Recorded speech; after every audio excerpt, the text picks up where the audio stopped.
Good afternoon, and a very warm welcome to all of you ladies and gentlemen out there watching us on this beautiful Sunday afternoon. My name is Steve Falconbridge. I'm joined by Craig on camera, and this is Safari Live, and we're out in the wilderness, in the Sabi Sands, Djuma Private Game Reserve, South Africa. Please feel free to send through your questions, hashtag Safari Live, follow us on the YouTube stream, let us know what you'd like to see. The temperature today is 29 degrees Celsius, 85 degrees Fahrenheit. It is blustery, windy afternoon, and we are going to go find ourselves some lions. So jump on board, buckle up your seatbelt, bring a jacket. It might get a bit cold later. I hope everyone's had a wonderful day. I had a nice morning off, nice little sleep while the others did all their work. So now it is my chance for everything, and hopefully we will manage to find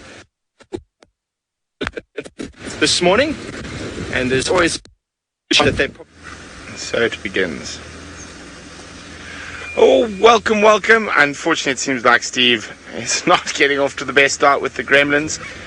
My name is Brent Leo Smith. I have the incredible Wiem, aka the Wildebeest, on camera. And you can see I'm staring at the sand. And I'm staring at the sand to try find you a leopard. So we have a report that Shidulu, the female leopard, crossed after drive in this area.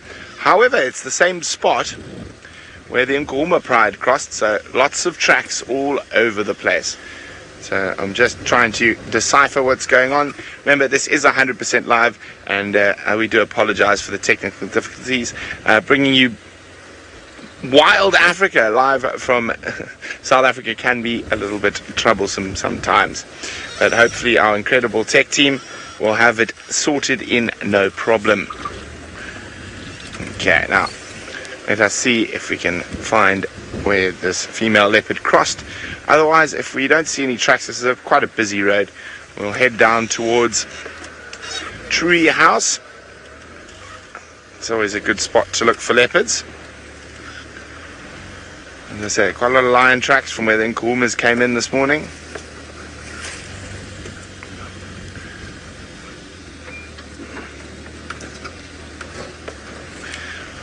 And of course it did indeed draw a bird day.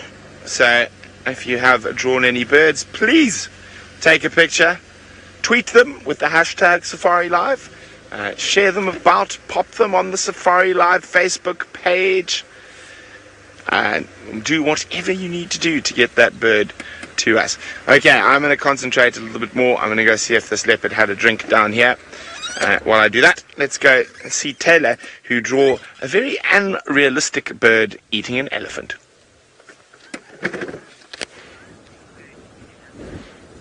And where's your bird, Brent? At least I drew one. My name is Taylor McCurdy, and on camera with me today is Senzel. We're on bushwalk, and that's Herbie. He's going to be keeping us safe. He's also eating an apple at the moment. It's always good to stay hydrated, to make sure you have a snack when you're on a walk. Now, we did have a wildebeest, but unfortunately he's run away. You may remember from the sunrise safari, we had a wildebeest just down over there. He was standing on a termite mound. He's now migrated this way, and now he's running away from us because the wind has picked up, and I think he's a little bit uncertain about our movements there. But we'll hopefully see him in a little bit. I can see his head popping up every now and then. Now, we're going to be giving Brent a hand on finding that leopard. Apparently Shidulu crossed in, and from Arathusa, no, not Arathusa, from Little Gowrie. So we're going to head in that direction and see what we can find, which will be quite nice. And then we'll also be stopping to look for some of the smaller things as we go along. And because it's Draw Bird Day, I've brought my notebook with me, so that we can get Herbie to hopefully draw a bird for us at some point today. So that's going to be quite exciting, because I feel like he also needs to get in on all the action. So that is the plan for us. So what we're going to do is we're going to just hug quarantine, and we're going to sort of march south to get into the area where, Shidulu is hopefully going to be, if I don't get caught on all sorts of vegetation first. So that is the plan. Maybe some elephants would be quite nice. Now, some of you may have seen that Herbert has got a rifle. It's very important that we do take a rifle out on bushwalks. So, Corley, it's there for protection.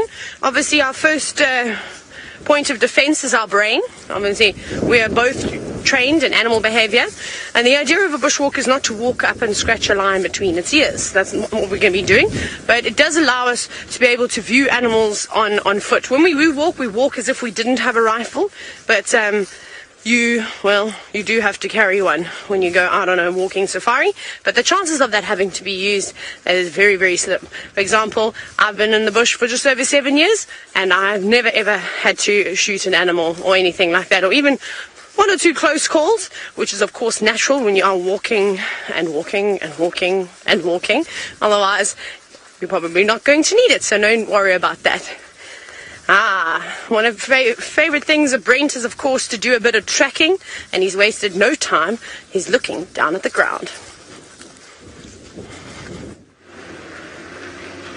We found Shidulu's tracks coming to drink at that small pan, and then she went off into the bush here, so we're just trying to see if she pops out on the road as we slowly head towards Treehouse Djuma. Some lions came down here as well. Some of them. Very popular entrance point for cats today, Shabam Road. Now, when looking for Shidulu, it's always wise to put one's eyes up into the trees, and she does like to rest up high in the trees, more so than our other females.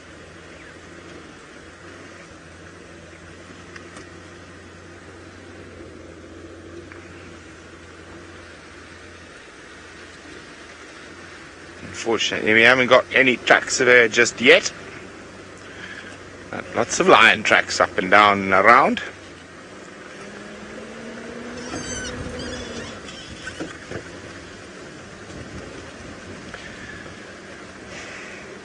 So, as those who were watching the sunrise safari will know, the Nkuhumas and the Torchwood Pride had a slight altercation. I watched a video of it from someone who was there, and it wasn't too serious. It was actually pretty, as lion fights go, it was pretty meek in my experience. It was a bit of growling, a bit of slapping, but nothing too serious at all. The one thing that was quite funny was the little Nkuhuma male who charged in and started roaring, thinking he was a lot bigger than he is. So nothing much. Hello, Kudu. Are you going to stand still for long enough? Or are you going to run off? Nice big adult female kudu. Now, there's a little baby as well behind her. Just caught a glimpse of it. You can see, there you can just see its ears. Hello, little one. Now, it's good to know where kudu are, because with this wind, it's very good leopard hunting weather, especially once it gets a bit cooler. It's gusting wind going all over the place, so there's a good chance that the leopards might be up and on the move a little bit earlier than usual on the hunt. And knowing where the kudu are, they are quite often very good alarm systems, and they've got a very deep, loud bark when they do see a leopard. Bah! Bah! I'm not seeing any tracks of Shidulu just yet. Might just loop down, check Savage's track, check back up Philemon's.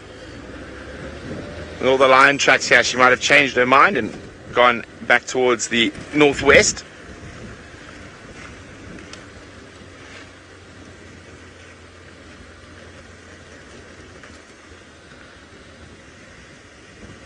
I'm keeping a good lookout in the trees for a dangling kitty tail.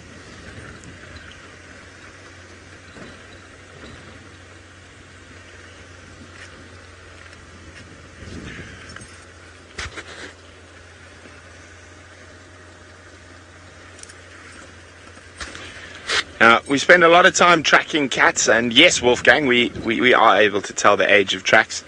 There's quite a few different ways to age tracks. A windy day like today, actually tracks that might be a little fresher than you think. The edges would have been rounded by the wind. what animals or little insects and stuff have walked across them, if there's any nocturnal animals that have walked across. So yes, we are able to age tracks and work out which ones are fresh enough to follow and which ones aren't.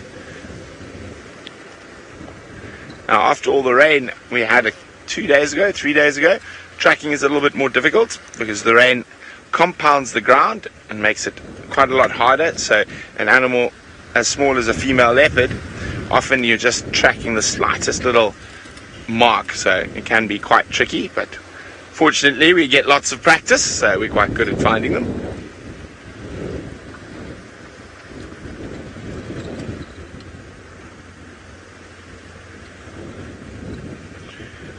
Now, I know Taylor's also heading slowly into this area to see if they can find Shidulu on foot, but it seems like she's been distracted by a bush on her way. Nope, we're trying to march on, and sadly I've been checking all the centers, all the wealth areas, the round leaf teak. That got me today, but no insects. I don't know where they all are. I can see little grasshoppers jumping every now and then, but they blend in so well with the ground. And once they've jumped and oh, here's a bee fly.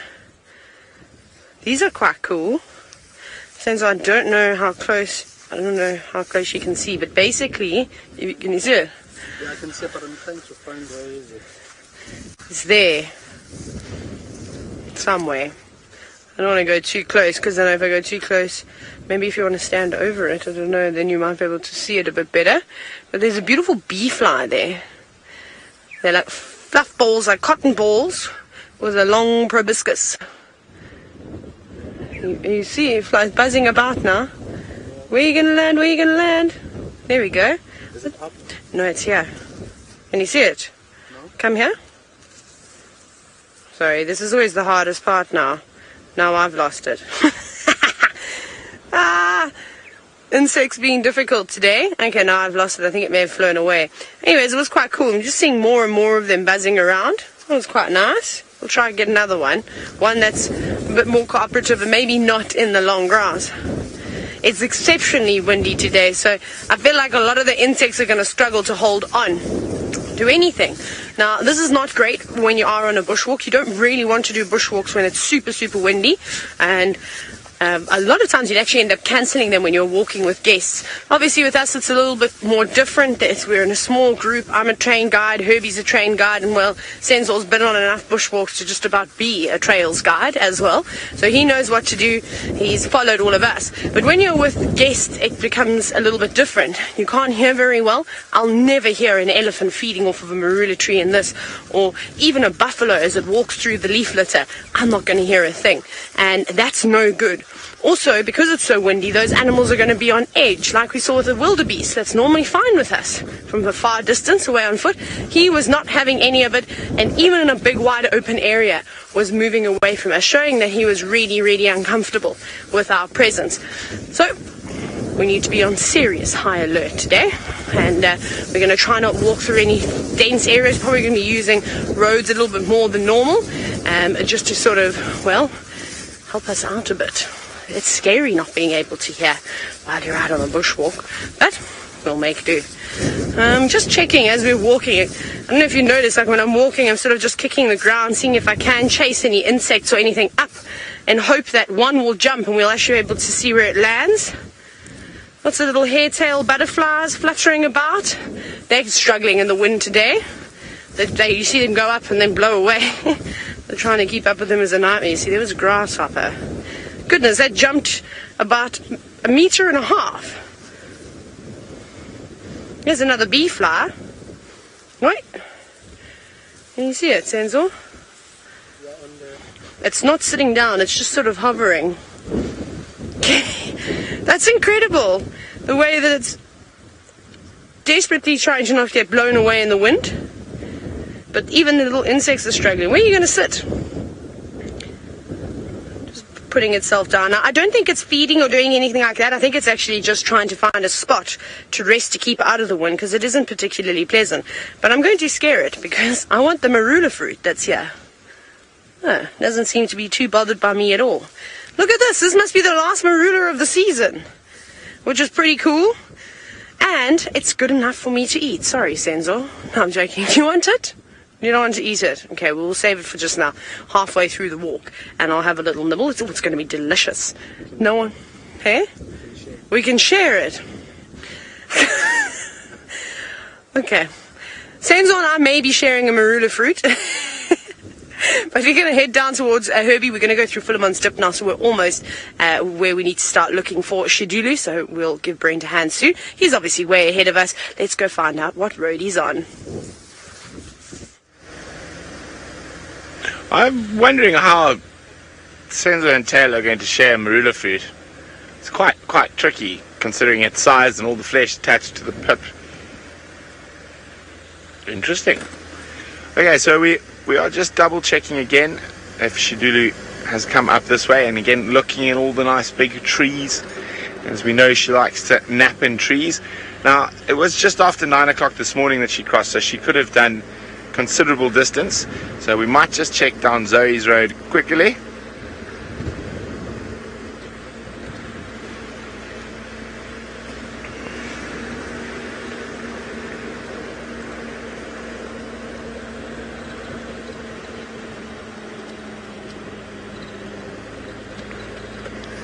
It's still quite warm, even though you've got this very gusty wind today. I mean, it's changing direction constantly.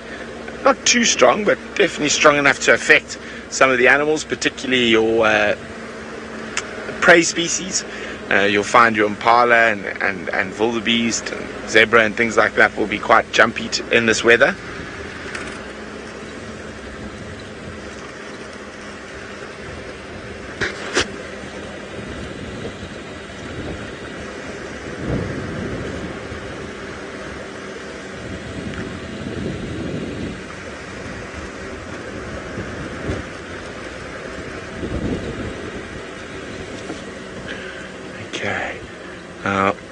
She has been spotted quite a few times resting in marulas around here. That's why we're just going a little bit slower. Still no sign of her tracks. I think she might even still be inside one of those blocks behind us. That's where bushwalk comes in very handy. The ability to spend time on foot looking for leopards in those areas.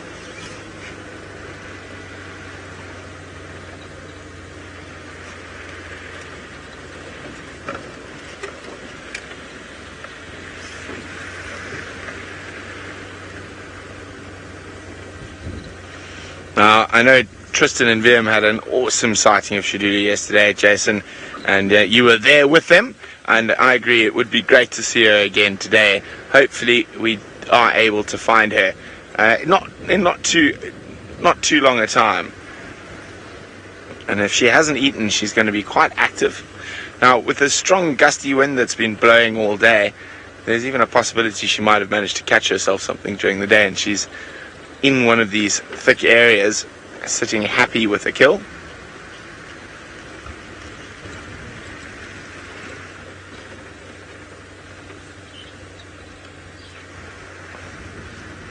Have a quick look down here. This is one of her, seems to be one of her preferred routes along Zoe's road.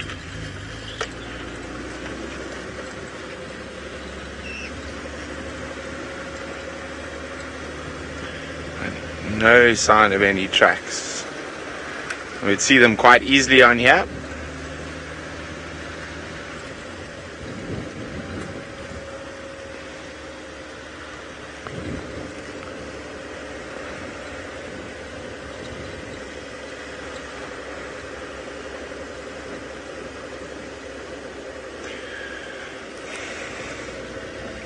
Our Taylor found some leopard cub tracks a few days ago.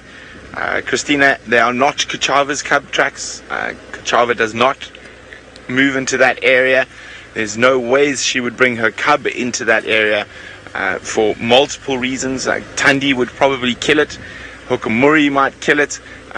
So it is not a safe area, and there's no reason for her to bring her cub into that area, an area she doesn't know and doesn't frequent. So it's almost certainly not Kuchava's cub tracks that Taylor had.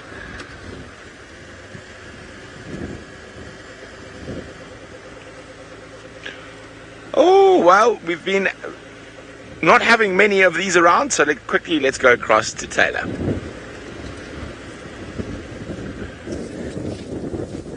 No, we're just moving around, repositioning, because look who we've got. There's been much talk about where have the elephants gone over the last few days. Well, we found one of them, which is quite nice. I suspect it is a bull, but he's just walking down Philemon's cut line. Oh, Aunt Joe, here we go. There's your elephant. There's one of them. Now, like I said, it's very, very windy, so it's not really a great day to do approaches unless we stay in the favor of the wind. We don't want this elephant to be able to smell us, because he's going to get quite nervous. He'll be frustrated that he can't hear us, as that's one of the primary senses that elephants are relying on, is actually their hearing as well as their sense of smell. So we don't want to do that. So we'll let him see. We might even just take a gamble and view from a distance, a little bit further away. We will try and get a little bit closer than this, though. But as soon as we go through this drainage line and up on the other side, the environmental factors are all going to change. The wind is going to be probably blowing in a little bit of a different direction. So we'll have to have a look. And I wonder if he got nervous, because that's where the lions were all walking down the road and laying on the road. And that scent might make him a bit nervous too, but we'll be careful. Right, we're going to see if we can sneak a bit closer. Off we go to Brent. And I promise you, Brent, we'll be there in a while.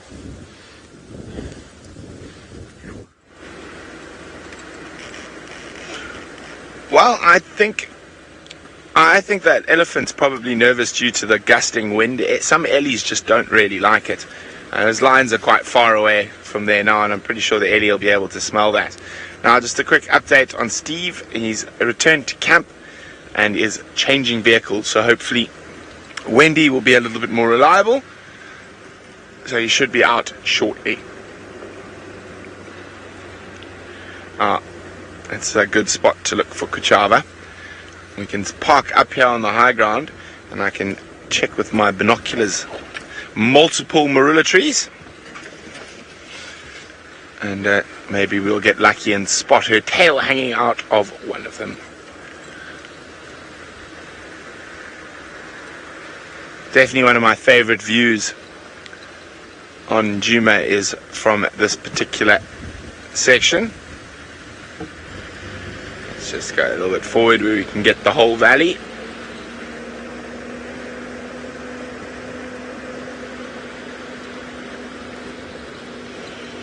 Okay, what can we see, Vim?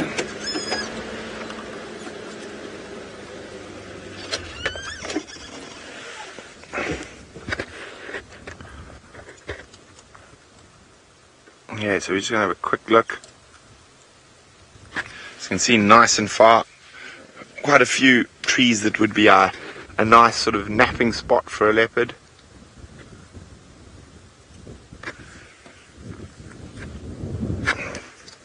You can see how gusty the wind is.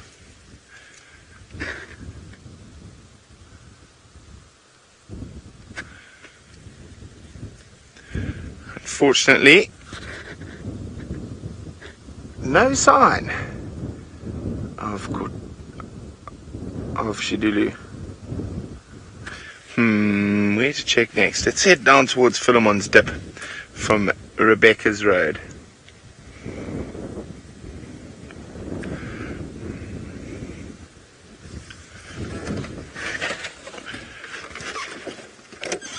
Now, we've been asked this quite a lot in the last while. Laura, in almost all likelihood, Shadow has moved on to the next plane, and so has the cub. They have not been seen in over 6 weeks, and there have been lots of other leopards seen in what is traditionally Shadow's territory, namely Hukumuri, and Shidulu seems to have taken over the majority of that. So I think, unfortunate, but the most likely scenario is that Shadow has been probably killed by another leopard, and for the cub's sake, it's almost certainly another leopard like Hukumuri or Shidulu. Just remember that leopard cub mortalities, over 70% of the mortalities are committed by other leopards, not by lions, not by hyenas. So of the known leopard mortalities, nearly 70% committed by other leopards, mostly young males, but or males moving into an area.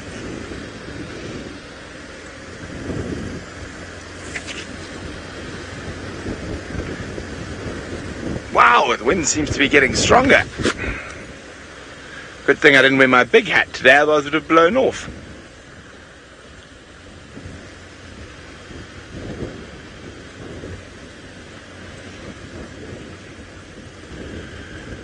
Now, I said the wind is blowing, gusting actually. Katie, the biggest impact of the wind, it doesn't really affect us on safari as much. Sometimes it can make certain animals a little bit more difficult to find, and certain animals a little bit more nervous. So Impala, wildebeest, duiker, all your sort of prey species can be very, very jumpy, and birding's quite difficult in the wind as well.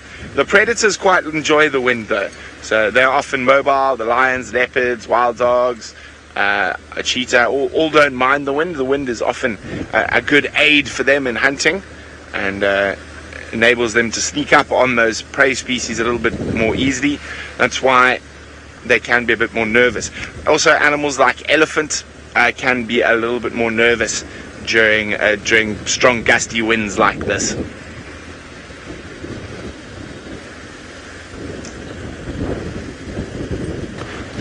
Now, from our point of view, it does make tracking a little bit more difficult.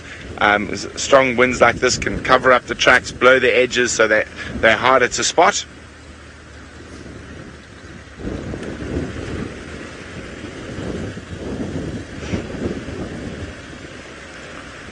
But on a positive note, it keeps it a little bit cooler.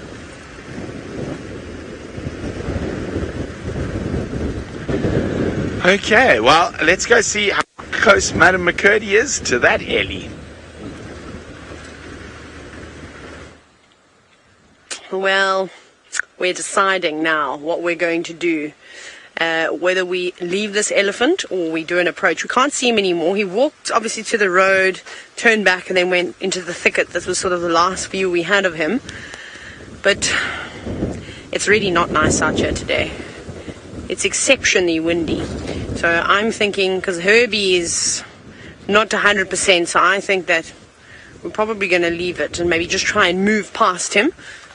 We're just seeing if we can see him now. See, we can't hear him. Normally what would be easy, we could just stand here on the road, and if he'd gone into the bushes, we would hear where he was feeding, where he was moving. We can't do that today, which is a bit of a nuisance. Typical. Windy. Now we can't see our elephant. We've been searching for elephants for ages. So that's the plan for now. Also, we decided to give the marula fruit to Herbie. He was like a kid in the candy store. He fist pumped the air. He was so excited that he got the last one. So Senzo and I'll have to wait till next year to get one. Or maybe we're lucky. Maybe we find two more. Who knows? So as we're walking along, and we're going to stick to the road because the grass gets very tall. Just trying to see through the gaps, the pockets of the big bush willow trees, if we can see this elephant. I mean, at any moment he could turn and come running back in this direction because he's got a fright or he's picked up a new scent. So we're just going to be careful. Basically, where we're walking now is to the old hyena den. Remember the one, or Philemon's cat line.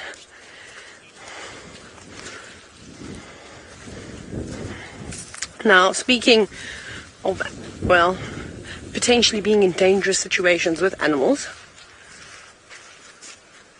That's a car that I heard. And Eloise, I can't say, I've been head-butted by a few different types of antelope. I haven't had one on a bushwalk come charging out at me.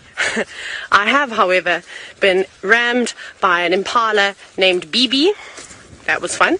When I was about 14 years old, I did this thing at school, and we went out and it was like a survivor type of vibe.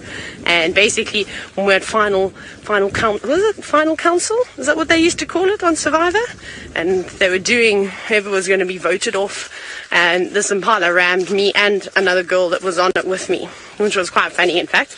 And then when I was really young, at my parents' friend's farm, we had this big kudu bull that rolled me around very gently. It was quite funny when I was little. My dad always tells the story, and those are the only 2 times, and I've survived.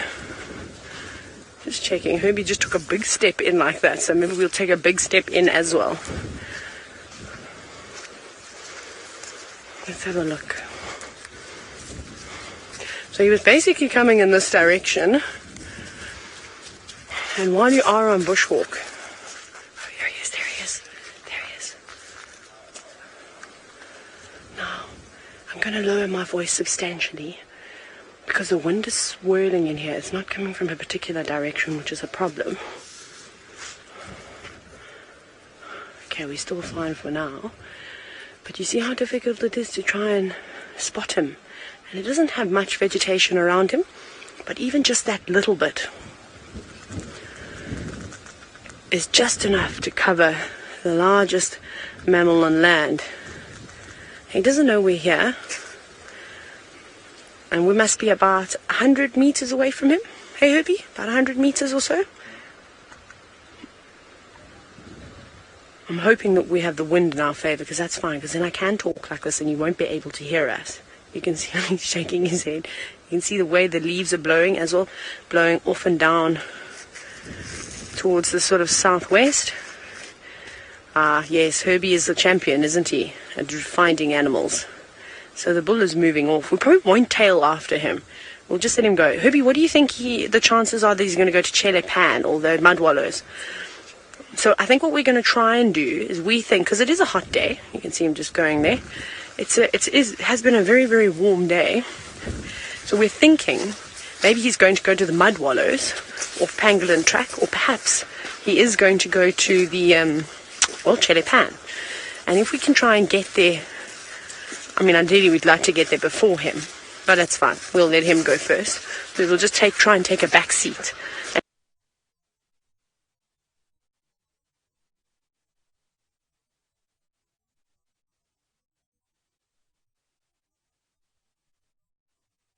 And stick behind him and hopefully get him. But he's still got a little way to go. We got about another kilometer or so before we get to that watering hole. But for an elephant to do that, well, it's okay. Okay, we're going to keep walking and try and keep up with this elephant. And Senzel's doing an amazing job of walking backwards. I'm pretty sure Brent's got about 30,000 stories of times that he's been charged by antelope.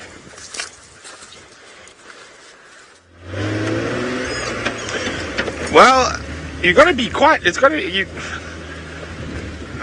really be, trying to think how to put this nicely. It's difficult to get charged by an antelope, is the thing. I'd say I wouldn't, apart from doing game capture, you don't really get charged by antelope. And VM and I obviously had a Nyala jump through the window, but that wasn't charging us, it was trying to get away from wild dogs. It was in Nyala, jumped straight through VM's passenger window and ended up on my lap.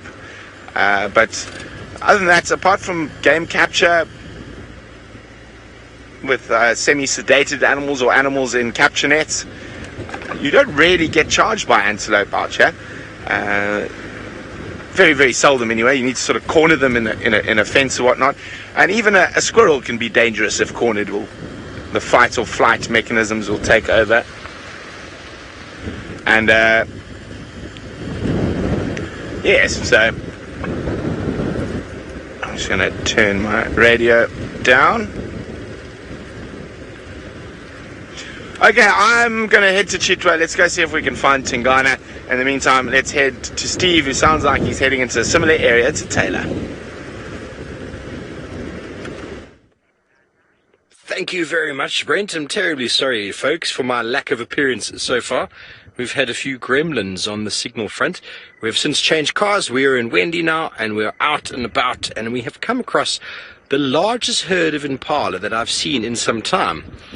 You can see how a lot of them are very interested in something that's going on the left there, and what it is, in fact, is some warthog running through the grass. But animals are very unnerved in these conditions. When it's windy, they can't hear the predators approaching. And many times in the past, I've seen lions and leopards, as soon as the wind picks up like this, stand up and start hunting. Because the wind obviously masks their approach and makes it much easier for them to get closer. And so that's why these animals come together in such a tight-knit group. You think it's for safety for the others, but it's actually being quite selfish. They're all trying to stand in the middle of the herd and not be on the outside, because if you're on the outside, you're a target. And even the fact that the males are starting to come into the rutting season, you can see there's not too much concern on their behavior. They're all hanging out together. Better to be in a group of this size than trying to demarcate a territory on your own in these conditions. We did see a male impala before when we didn't have signal on his own, and he didn't know what to do with himself. He was jumping up and down and looking in every direction. And the problem is when you're constantly on the lookout and alert, you spend very little time feeding. I mean, even these guys in this large group are not feeding very quickly or a lot, because the wind is making them quite suspicious. Not even ruminating. No one's even ruminating, so they're quite... Ghost, I'm on Djuma at the moment. We are not far from Vuyatela Dam, actually. And you want to know if there are more impala there than on Djuma? I'm not sure. We seem to see enormous herds on Chitwa, but then maybe that's just because of the dam. You know, we see them coming down to drink. It's quite open there. And as we've seen, Vuyatela Dam does not sport an enormous amount of water at the moment. But we're not far from that dam, and I'm sure these are the impala that spend their evenings on quarantine, the open area just south of our camp. There we go. That's one ruminating there, semi-ruminating. And you can see they're all a little bit unsettled. If I had to do an alarm call now, I'm sure all of them would semi-jump up. So I'm not going to do that because that's not very ethical, is it? Well, you can see the boys are in the middle. The boys in the middle are still jostling with each other.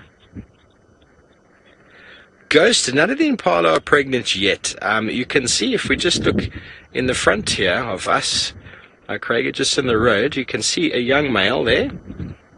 Just here on the right, here we go. This is a youngster. In the middle of shot, you can see the horns. There's a few youngsters around. They were all born in about November. That one that just came in and did a little bit of a headbutt there, he was born the previous November. There he comes in. There's November of last year, and the one just behind him is from November the year before. So you can see that by the size of the horns, but all the females will get impregnated in the month of May, April, May, generally. Some of them will come into late estrus, some that missed falling pregnant in the early season. Some of them will come back in August, September, but none of these are pregnant yet.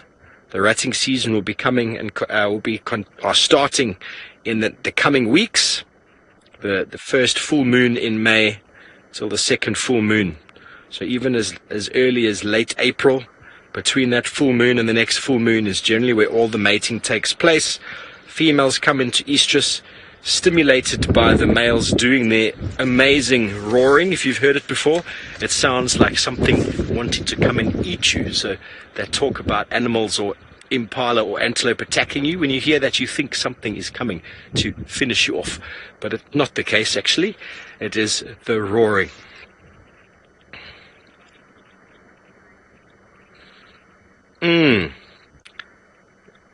Yes, Ghost, they can be sneaky out of rutting season, but the females are not in estrus. The estrus actually gets induced by the roaring that happens very soon. So I think it happens in red deer as well, that they do a lot of roaring, and that stimulates to ovulation. So it's impossible to impregnate them if they're not ovulating. That's how it works, and we have a little bit of an impala roadblock at the moment, but it's marvelous to see so many of them together. Now we know why we have such a healthy leopard population. All of this food. And you see, they're all jostling to try to be in the middle. No one really wants to be on the outside.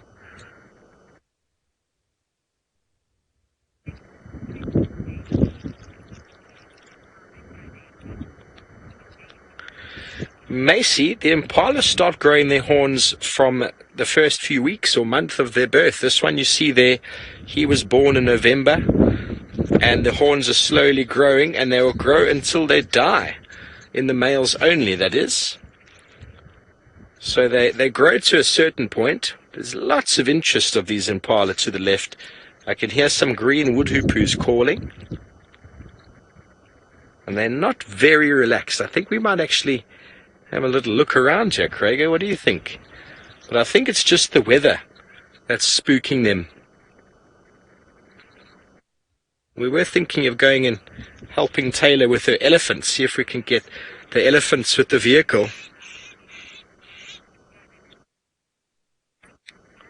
Okay, well, let's go over to Taylor, who's on foot, and she's got you some tracks. Well, we just thought we'd stop and have a very, very quick look at this monstrous lion footprint. I'm going to put my hand next to it, and my hand is completely dwarfed next to it. Let me use both hands today. Okay, so doing it a bit different. Here's the back of the foot, here, and these are the toes.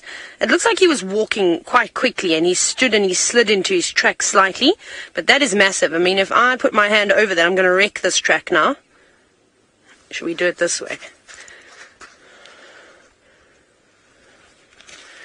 That is so cool. Literally, my fingers are maybe 1 centimeter or 2 centimeters bigger than his track. Otherwise, my hand is exactly the same width as his footprint. Probably his foot is probably a little bit bigger than that. That's crazy. So we've had a discussion. We've been trying to figure out who it could be. Tristan said to me that he spoke to some of the Arethusa guides that saw him initially tailing after the Nkuhumas, and it wasn't a Birmingham, it was a Majingaland male, and they are quite big. So that's what was happening here, and he's a little bit on the beaten up side, so we do need to also be careful while we're walking. That wouldn't be a fun lion to bump into. Imagine an old male that's had his ego seriously bruised. He could be injured to the point where maybe he can't hunt. We don't really get any more information other than that. So on a bushwalk, probably a place you don't want to be. So you have to be careful. So we don't want to be following his tracks at all today. Now, obviously, with all the lion dynamics, everything's changing slightly. With the evokers trying to come on in. Bex, was it David or Daniel? Sorry. David, there we go.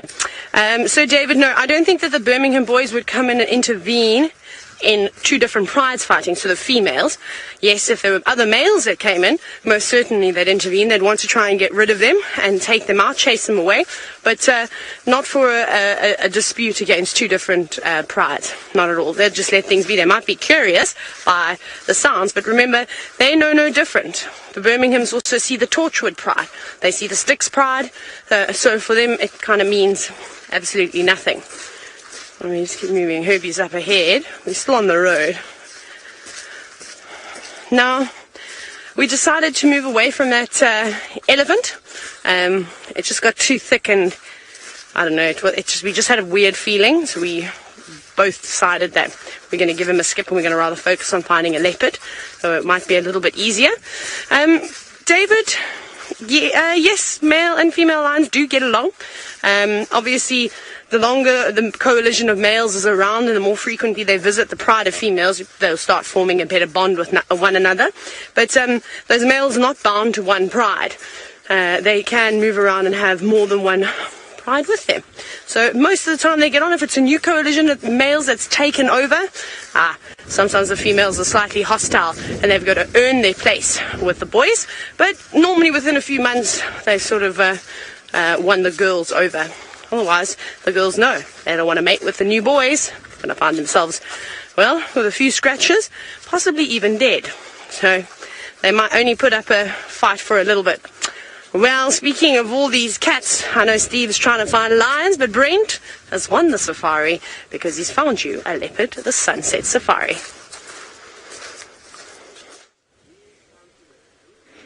There we go. He's only about 50 meters from where we left him in the morning. and it is Tingana. Still looking quite hungry, so he hasn't had any success during the day.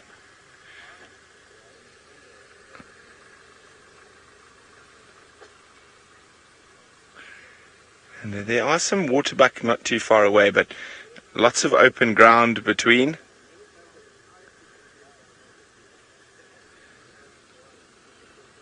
But it's a good spot to lie and wait, because you never know what might wander along the dam wall. We often have Impala and all sorts coming through here.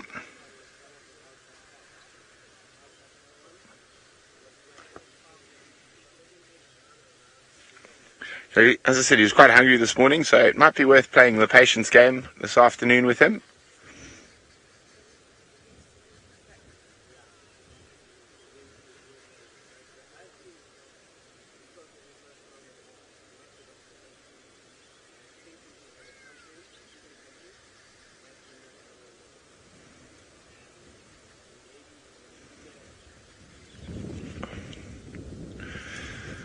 Now, it's amazing how much his territory has shrunk in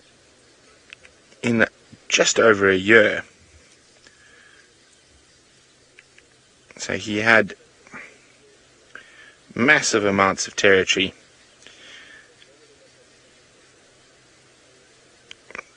Okay, let me just get my bearings correct here.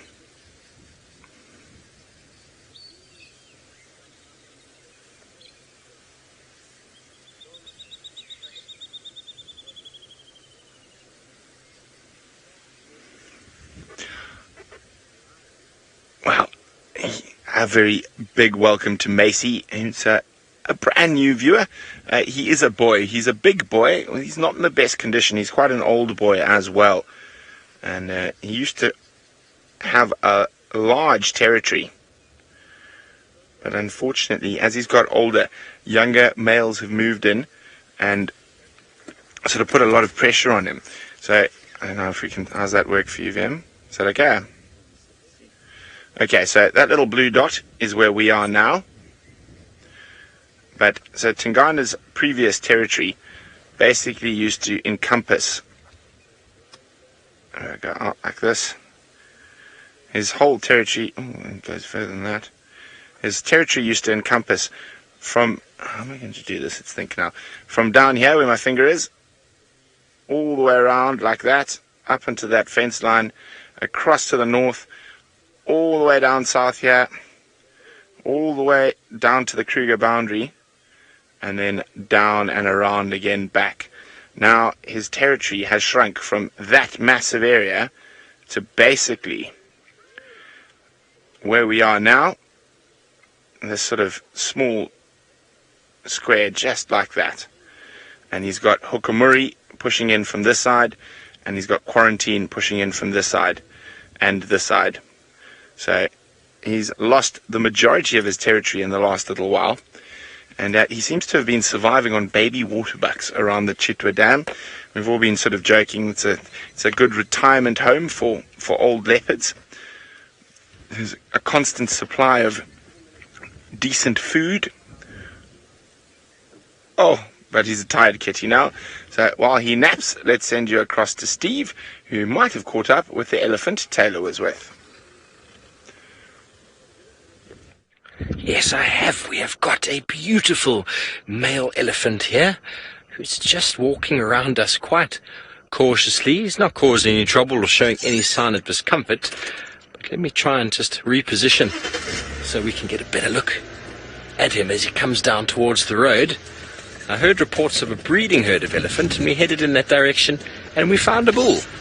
This is marvelous. It's the first elephant I've seen in some weeks. So really, actually, I saw him this morning when I was doing some tests with Jigger, but I think this is the same individual. But the first elephant I'm showing you lovely people in some time. Let's see if we can just get in front of him. I have no doubt that the wind is also playing a part in a little bit of his discomfort. And he's on his own. Shame, poor guy. The life of an elephant bull. Lone.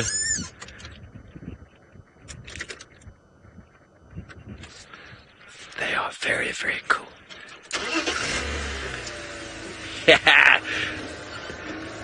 Jonathan, Alicia, and Giraffe Girl, I'm also very excited.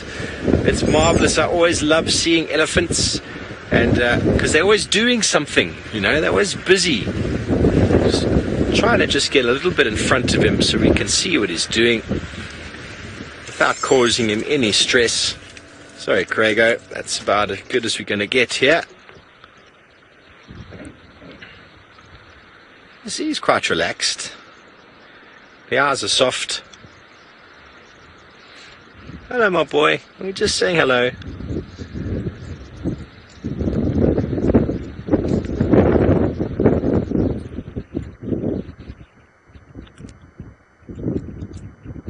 Always amazes me how silent they are when they move.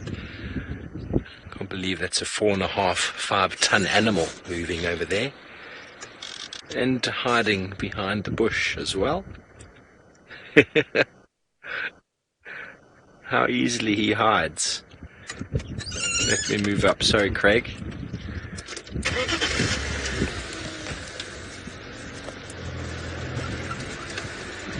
What delicacy has he found now? So through observations, I was talking last night about looking at the fecal content of animals' dung to see what they're feeding on. You can actually spend time now and focus. He's feeding on the Waltheria there, the snakebite bush. So that we know for a fact because we can see it happening. And then analysis under a microscope will also give you the facts of what's being fed upon. And a lot of animals make, there we go, he's enjoying the snakebite bush. A lot of animals make use of the wildflowers this time of year. Lots of nitrogen in them, lots of nutrients. They will fade away in the coming weeks, so it's good to get all that nutrients in while you can. Very selectively doing so with that big trunk. And if you don't know what snakebite bush is, I can show you. Tawny Feather, this is 100% live with a live African elephant who is showing us his bottom right now. Let's move around, see if we can get on the other side. Now he's feeding on some lovely grasses underneath the tree. And a little berry. Okay, I wonder, there's so much tannin in Magic Worry. Wonder if he's actually going to eat that branch, or if he's looking for the seed pods, the little berries. Craig actually grabbed a handful of berries just now when we drove past. Tawny Feather, this is a live, big African elephant walking pretty much straight towards us, and then he turned. Yeah, we're not causing him any harm. Just move away and around you as comfortable as they feel the need to be, or as close as they feel the need to be. Okay, well, we're going to follow this bull for a little bit longer. Let's go back over to Taylor and see what she's up to. Well, look at what we've got. It looks like a bit of a crime scene, eh? But I promise you it's not. I think this is one of the darkling beetles that we're looking at. It's very pretty. They typically aren't quite round, having a sort of carapace like that with little, what would you call that? I don't even know what words I'm trying to find today. But it's got sort of a very bumpy back, and it's got a long proboscis as well.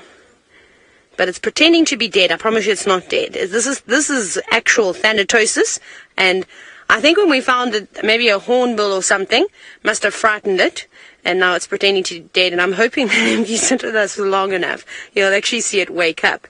Now, with thanatosis, it depends on the species as to how long it will actually last. From what I saw, because it's just come alive again twice and then gone back to sleep, it takes about, I don't know, 30 seconds or so to a minute. I suppose it also depends on how long the threat is around. Because remember, animals only perform thanatosis, well, typically, if they feel like they are under threat in some way. You better move quickly because there's an ant coming. And it might tell its friends that you are dead when you're not. And the idea behind it is that things that catch other animals, like, well, it wriggling around. I suppose it's about the thrill of having something that's alive and then being able to kill it. So if you're not moving around anymore, it might be a bit on the boring side, and then they tend to leave it alone. Please wake up. You woke up in my hand once. It's already got up, but it was quite funny the way that it sort of just stood upright. Senzo was amazed. You've never seen anything like it before, hey? I thought it was some kind of voodoo. What's going on? I'm not exactly sure how they do it. Come on, wake up.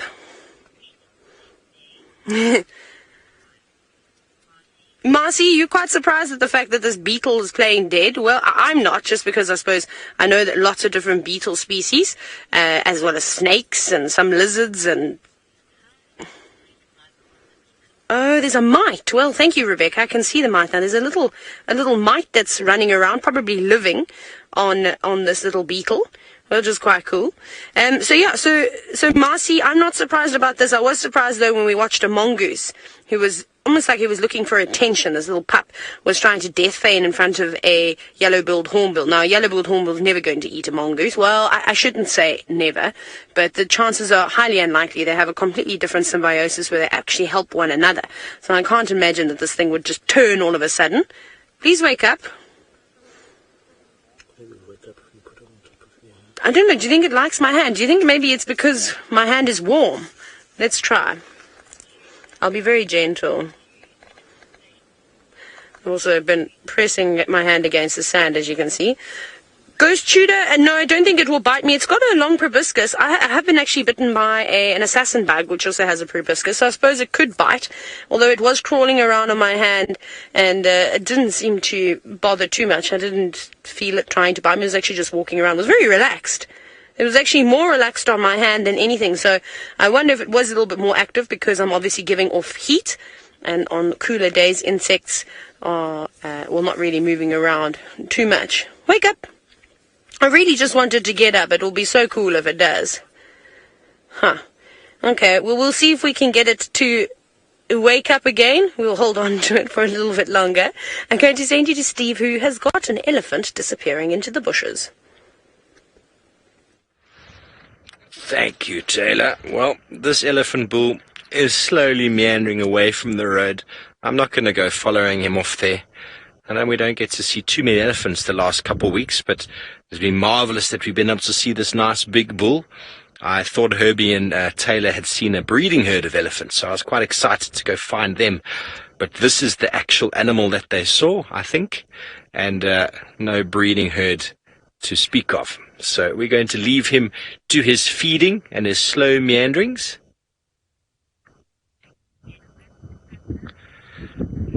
Casa, the tusks do appear to be quite small. The tusks are a genetic, they really are genetics, and some of the larger bulls, yes, will have bigger tusks, but you do get younger bulls with bigger tusks. It's all genetics, all the lineage. I'd say he's probably between 25 and 30, so he's quite a big boy, but it's just the genetic size that's going on there. That's all I can suggest. He doesn't have the biggest genes when it comes to tusks, and a lot of that had to do with poaching and ivory trade many years ago, that larger bulls were actually targeted for their tusks. And it's for reasons like that why down in the Addo Elephant National Park in the Eastern Cape, we for a long time didn't have any tusks in the generation or in the population, because there was an individual by the name of Pretorius who was responsible for eradicating a huge number of the elephants in that area, and he got paid in ivory. So he got paid for the ivory he brought back. So he selectively only hunted or killed elephants that had ivory. We're talking over 100 years ago, but the genetic the loss of those genetics was very profound until about maybe 40 years ago. They introduced Kruger elephants into Addo, and the tusks are coming back again. But there are a lot of elephants still there, males and females included, that have no tusks at all. And that's just a disadvantage for them when it comes to feeding, because they can't gouge the bark and access the nutrient-rich cambium, which is very necessary in the dry season. And as we know, and as we talk a lot about plants, we get lots of medicinal value from the bark in plants itself. And if you don't have a tusk, it's very difficult to do that. So, but it is natural, but obviously that bottleneck selection that man did in the Addo was a problem. So here we have got a lone male Impala. He has chosen to be, oh, there's another one over there. I just caught myself out. Okay, but there's two male Impala, and they are by no means in a secure sort of location. It is still a little bit windy, and they need to be able to look over their shoulder and also build up condition. So this is where the sort of the race comes in. You know, this is where the race comes in. Do the male Impala start defending territories early or late? And who's going to be more successful? Sometimes some of the guys start their sort of rut or their territory demarcation maybe a little bit too early. And then by the time the mating actually happens, they've lost all their condition. And lost all their condition, then by that stage they get eaten and die, and then they don't do any breeding, so it was wasted. But anyway, that is stories that are going to continue on and on and on for the next few weeks. Let's go over to Taylor, whose beetle has woken up. It's woken up. Look, I told you. It is now awake. Senzo, are you still shocked? He's now died 3 times for us, and now he's awake in my hand. I don't know why he loves my hand so much. He seems to be very relaxed. How cool is that? Now, I will put him down. We haven't gone far from where we were. These are incredible beetles. They're from quite a large family. There's so many of them. My favorite is actually the racing striped darkling beetle. If you want to Google it, it's quite a funny thing to look at. It's got very long legs. I'm not 100% certain if this is in fact a darkling beetle. Just it really looks like one. Or do you think it could be a weevil? A type of a weevil, maybe? I don't know. Those patterns on the back are very interesting. Either way. I don't know what it is. It's one of the two. Maybe a weevil. No, I thought darkling beetle initially. See, this is the hard part. This is where you start doubting yourself. And there's so many beetles that look like one another. Some mimic to look like certain species. So it can be a bit confusing. Let's put him down, Senzo. And release him. Bye-bye. Don't die now. We'll pretend... No, I'm not putting you near those red ants. They'll eat you. Anyways, if it is a darkling beetle, they're typically scavengers. Off we go. Both. And now it is down on the ground. Be safe. Typically scavenging off carcasses or even just rotting vegetation. They'll sort of go around and do that. Now, we stopped here and Herbie was having a look. Whose footprint is this? Well, there's a little genet track, if you'd like to have a look-see, just over here in the mud. We were actually looking for leopard tracks. That's what we're ideally wanting to find. So, a little genet was walking here, probably late last night. Oh my god, I can't see many more tracks. But there was definitely something going on here. There are so... Oh, here's a nice one, Sensor. Yeah. That's really cool.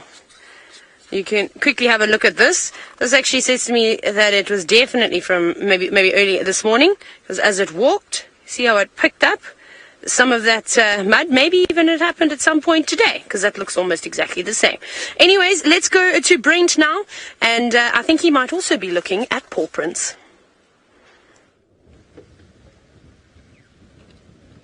Well, he's still in the same spot. His head's up, so he's a little bit more alert than he was when you last were with us, which is always a good sign. As we know, he is quite hungry at the moment. Times have been tough for the former dominant male. It's going to be interesting to see how long it takes for quarantine and Hukumuri to start pushing into this area as well.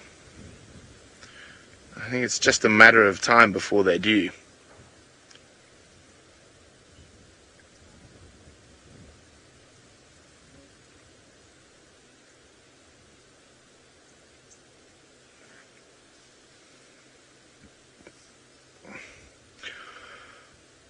As I said, he is hungry, Julie, but he can still go a good couple of days, maybe even a week without a kill. Now, often when leopards are hungry like this, they will eat lots of little things that we might not see, like terrapins and squirrels and dwarf mongoose and other little sort of tidbits to just keep alive, until they are able to catch sort of something a bit more substantial.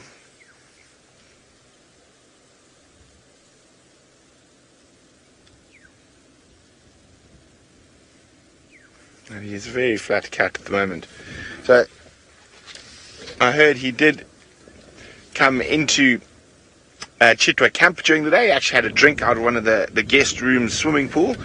So if he does have any parasites, maybe the chlorine will sort him out. And as you can see, he's found a nice spot down behind the dam. There's quite a few little things around. There's some waterbuck, there's some impala, there's some bushbuck I saw a little bit earlier, all very close to here. So there's lots of opportunities. And specifically, if you just keep still here, you might get lucky enough that something might just stumble onto him or into him.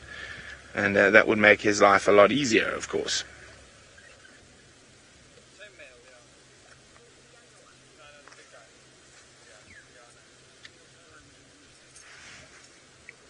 And at the moment, he's a very tired kitty, though.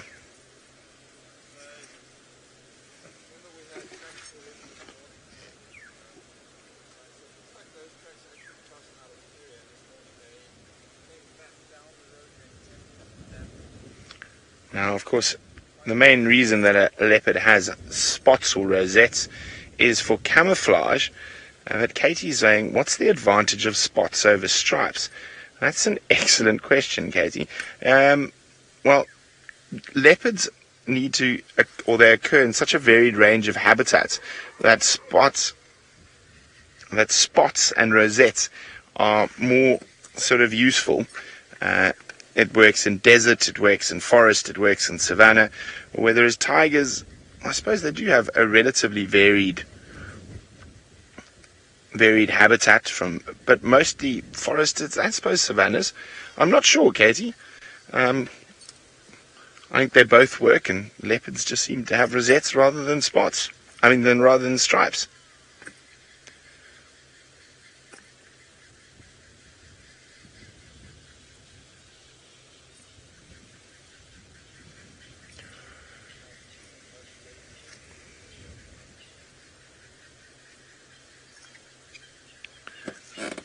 We are next to the dam here, so we might, if he doesn't move, we just might have a look at what's happening behind us for a little while.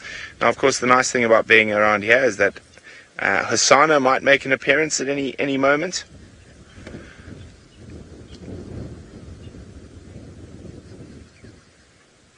Well, it seems like Steve's found a bird for Draw a Bird Day. It is Draw a Bird Day, ladies and gentlemen. Please take your screenshots immediately. I have no idea what bird this is.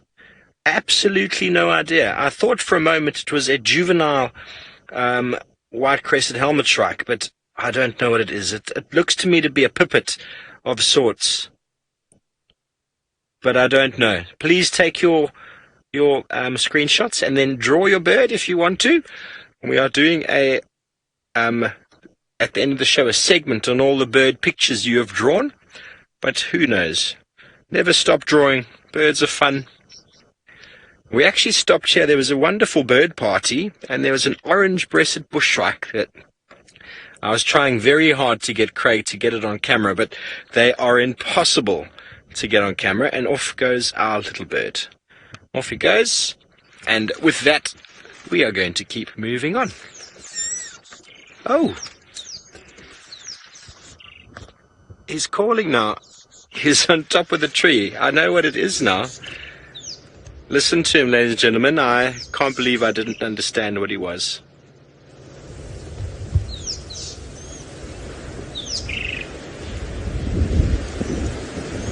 It is a rattling cisticula.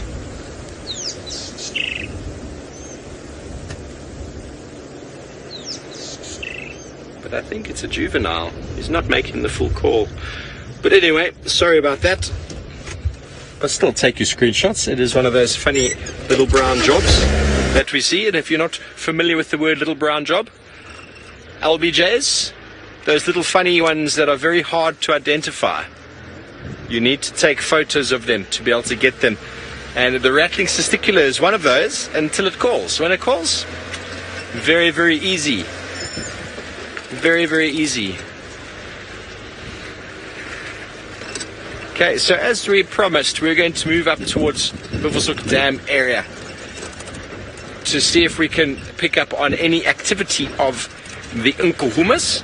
And Lucy, a bird here that mimics like a mockingbird. I don't really know anything about a mockingbird, but we do get birds here. The forktail drongo is a very good mimicker.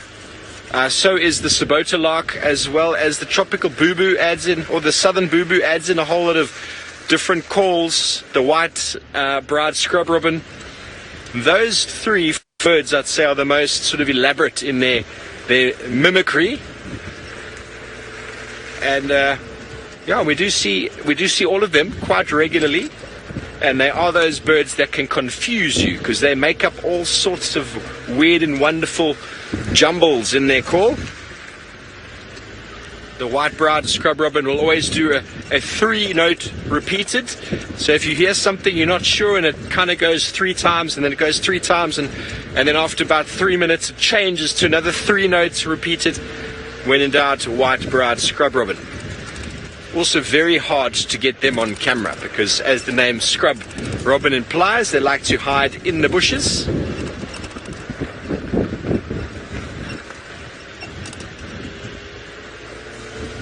So I know when we started my segment, when we started with the first technical glitches, we were discussing heading up towards Buffelshoek Dam because the Nkuhuma Pride was seen in the north fighting with the Torchwood Pride, and after a fight like that, it's quite common for cats to go and have something to drink and to cool down somewhere. So a good bet would be to go and check the dam. And I'm feeling lucky. Craig, you feeling lucky? Craig's feeling lucky. What do you folks feel? Are we feeling lucky today? I think so. Nix Achbex is feeling lucky. The wind has calmed down a little bit. It's still windy, but it was very blustery before. Let's go over to Taylor and see how lucky she's feeling.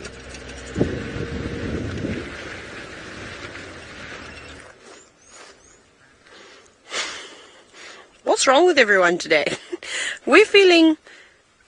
Herbie, how lucky are we feeling? How lucky are we feeling? We're not sure today. We're deciding. We've seen, by the way, we found female leopard tracks, which is a good sign. So we're one step closer to where from where we were, but earlier. But nothing just yet. We've seen sort of 2 conflicting tracks. We've seen sort of some going towards like the elephant carcass, which is a little bit south from here, and then we had other tracks going north along Shibamo. We don't know what's happening now. It's been so windy, so the tracks that are in the sand look super disturbed, but I know that that could just be playing tricks on us.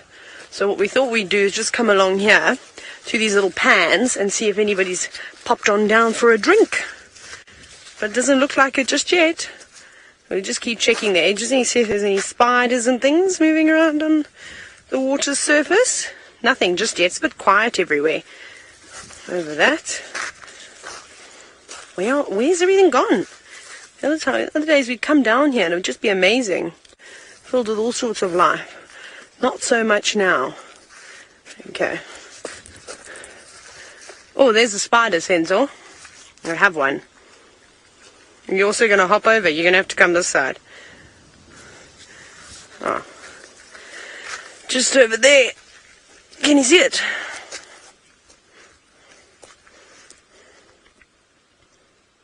And there's a grasshopper. Can you see the grasshopper moving in the water, Senzo? So you got the spider, hey? Now, I wonder, because that's a water spider, I wonder if it's going to go towards where that grasshopper is. It's desperately flailing and trying to get out, trying to use that algae. But is that going to lure the spider in? Does it know that there's potentially a meal for it? A spider of that size, I think, would be able to, well, catch it, but too late. Lucky grasshoppers made an escape and landed safely on a piece of grass. Unfortunate for the spider. It'll have to try and find something else. Good luck. Off we go. Righty-tighty. I don't know why I said righty-tighty. Where did Herbie go now? He's here somewhere.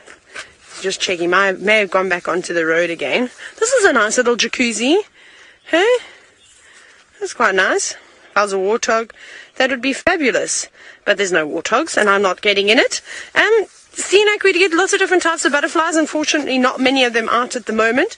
We're seeing a lot of African monarchs. We see a lot of hairtails, acrias.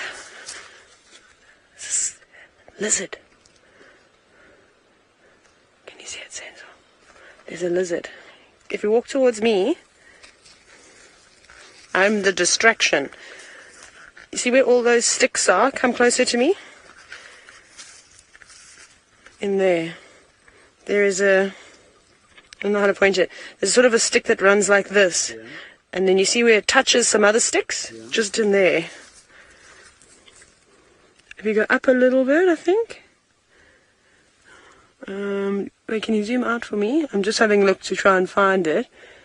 Okay. So... let me try and put my hand in. It's kind of over there somewhere. I think even maybe a little further down. We're just trying to find it. It's in there. Where are you? Oh, you've got it. You've got it, Senzo. There. There's its little head. A little sand-felt lizard of sorts. Can you see it? Mm-hmm. No.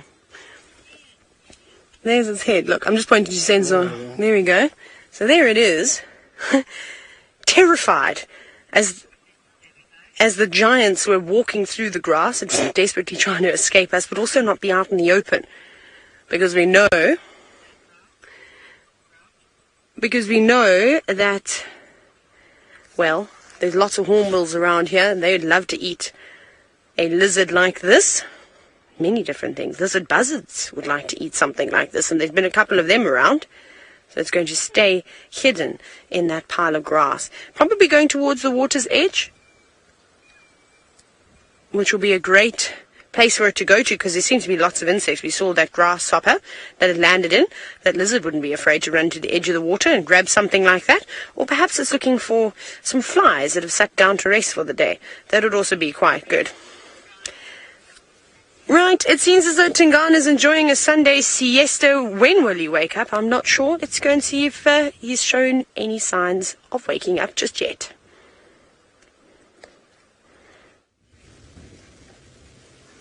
Well, I just got some good news that I've passed on to Steve, that there is a male lion apparently visible from the boundary, Gowrie Main with Gowrie Main. So that's good news. So he's going to go see if, I'm sure Steve will see if we can find that male lion. Tingana, however, has not moved a muscle.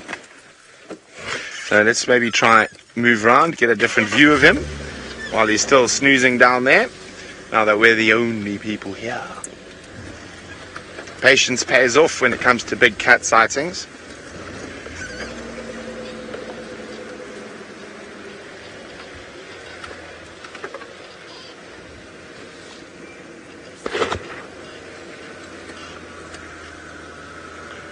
Not the best view of him. Let me just try if I can get a little window for him to see his face.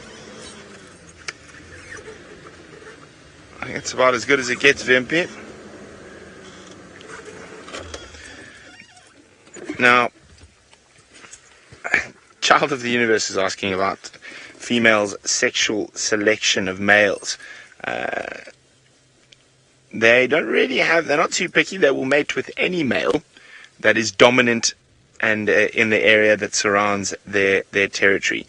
Now, they won't mate with young males that are not going to hang around, but they will mate with any dominant adult male who holds territory, even that holds territory outside of their natal home range. And that's so that if the male happened to take over from one of the other males, the fact is that this male might believe that the cubs are his.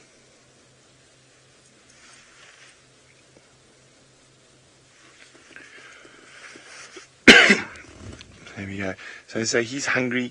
There's lots of food around, and also, of course, staying here is always good because Hosana might make an appearance to come harass Tingana as well.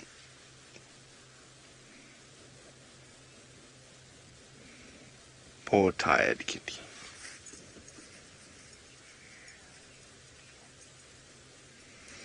Okay, well, it sounds like Steve is on his way to look for some lions, so let's go join him.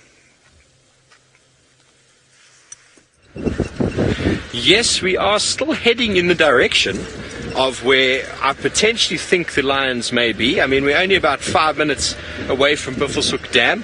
Obviously, we've taken a bit of a detour. We were almost here earlier, and then we went back because we had some technical issues with the vehicle, as I'd said so before. But it seems like signal is staying nice and strong with us now, and we'll be at the dam in a few minutes. And hopefully, we'll find ourselves some lions. Wouldn't that be marvelous for the afternoon? I won't jinx. Sorry, Conrad. Conrad's the tech, my very good friend in the FC there, who does all the technical stuff. And I'm sure by the end of the week he's going to have far less hair on his head. Because he said, don't jinx it, please. Sorry, Conrad. I won't jinx it. Everything seems to be good for the moment. What a marvelous afternoon. It's so nice having this breeze. It really cools things down. Takes the edge off things, so to speak. And as I think Brent already said, the beautiful thing about wind is that you often will find predators actually moving because of the ability to stalk and hunt with a little bit less stealth. And also the wind picks up the smell of the animals and brings it towards them. And it's like chocolate cake to those who enjoy chocolate. It's irresistible, so to speak. But I don't know if you folks on the camera you viewers at home, can notice how green everything is from that rain we had 2 days ago, 2 or 3 days ago, I can't remember, but there's such a green tinge to everything. All the grasses are sort of flushing again, and it's very, very cool to see every single little mud wallow pan I've gone past is full. The only concern is Wallington or Djuma Dam is looking very, very low in water. Ooh, something in the eye. I don't know why it is so low. It must have a really bad catchment because the rain we had the other night. Okay. There come the gremlins. Let's go over to that flat cat, Tingana.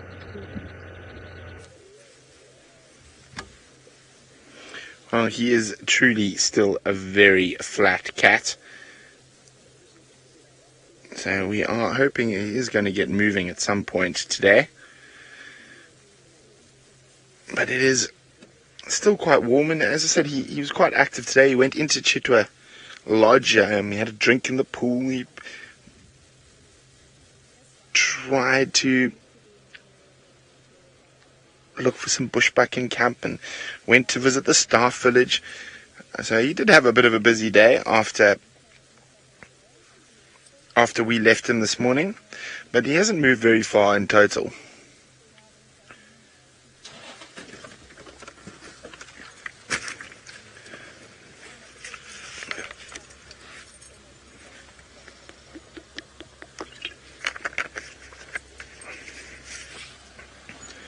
Oh, yeah.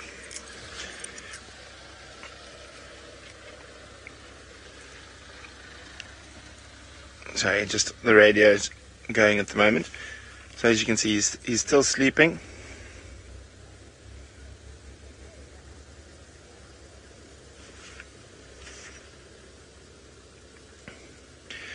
Okay, well, he continues to nap. Let's send you back to Taylor. Hopefully he'll be up on the move shortly. Look at this. It is the biggest crab spider I think I've ever seen in my entire life. It is so fat. So fat. I'm actually showing you. I'm just turning it to have a look myself. And sitting on a Weltheria plant, hoping that some bees, maybe that bee fly, perhaps some ants, or maybe even little beetles of sorts and bugs, or come and feast off of the flowers, off of the nectar, the pollen that the Waltheria flowers will have. So they don't make a web, they need to hunt actively. Normally they're well camouflaged, and well, in this case you can see it's not particularly well camouflaged, but if it just sits very still, it might get lucky, and something won't spot it. Oh, and there's something else, but that's quite cool, it's quite big. I'm going to show you another thing, Senzo. This looks like a little wee. No, it's quick. Go on. Go. Show yourself to us. Go on. Here we go. Is that behaving well, Senzo? Let me move that for you. And just encourage it to go that way. So, a little weevil by the looks of it. Also feasting on the flowers. And then there's even a little ant. Can you see it? You might have to turn around just slightly. Just up on top, yeah. There's lots of these little weevils, actually. So going back to the spider, Joy, I can't see if it's upside down. Let me find it for you. Okay, so if you look at it this way, I'm going to try and hold the Waltheria stems quite steady. Its head is up here. So its head is at the top, and the rest of it is its cephalothorax. There's no difference between abdomen and a thorax. It's sort of just one with the spider. And what is sitting on my arm? No, it's gone now. Little mapani flies, I think, trying to get all the sweat and all sorts of other things. But quite cool, very pretty. It's a really fat one, though. I wonder if it's a female. I mean, my hand obviously dwarfs a spider, but in comparison to the other crab spiders we have seen, it's probably about 4 or 5 times that size. So it just goes to show there's lots of different things. Oh, here's mating beetles. Mating little weevils, sorry. Can you see them? I'm going to put my hand at the back. There they are, just to keep it nice and still. They don't seem to be too bothered by me doing what they've got to do. To make little baby weevils. Very cool.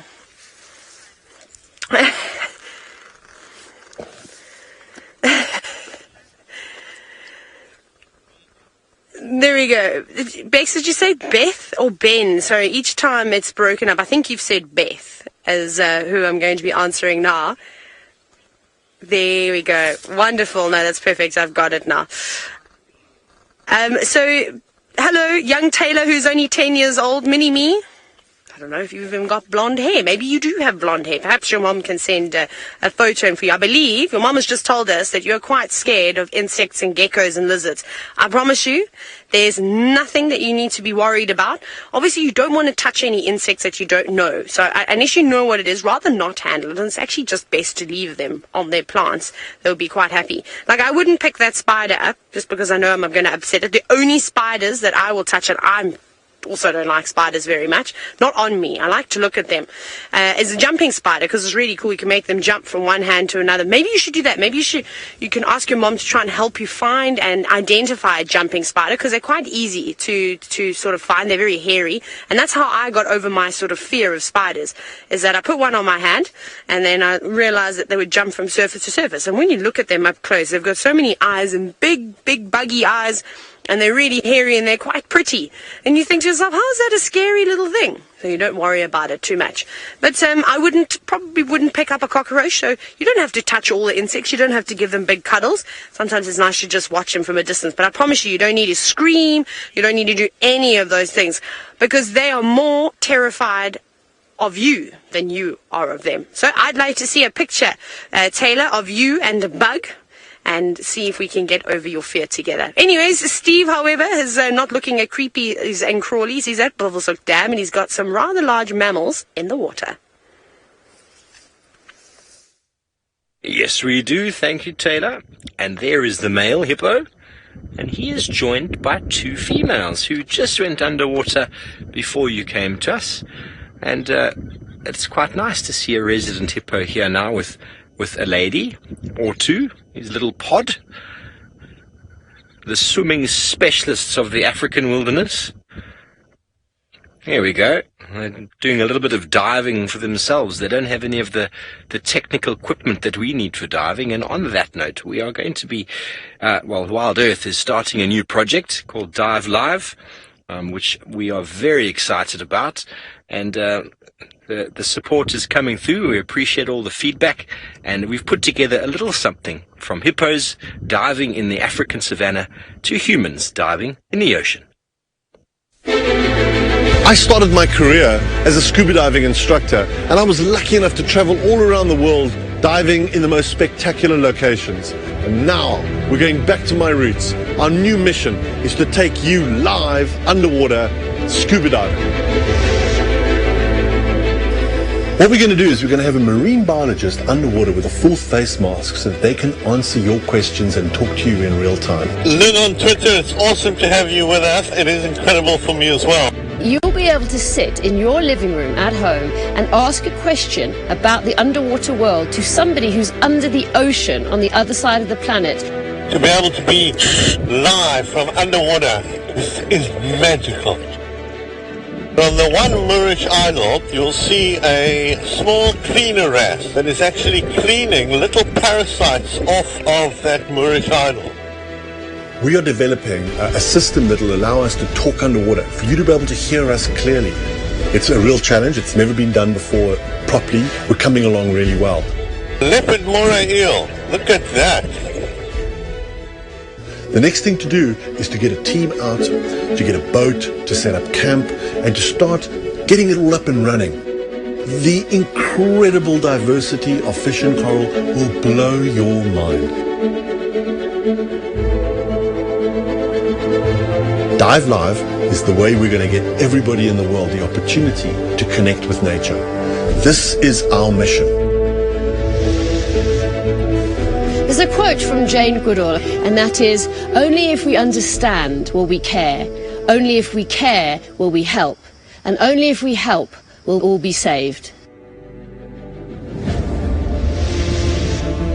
We are a community from all over the world that get together a couple of times a day to share our passion and love of nature. Can you believe that? We broadcast Safari Live into schools around the world, which enables the future custodians of our planet, the students, to fall in love with nature. That whole Safari Live video just inspired me to fulfill my dream of becoming a safari guide as well. If you pledge to this DiveLive project and come on this mission with us, you'll be able to be there for the first month, which will be a private access experience where you can help us develop DiveLive into being what we believe it can be.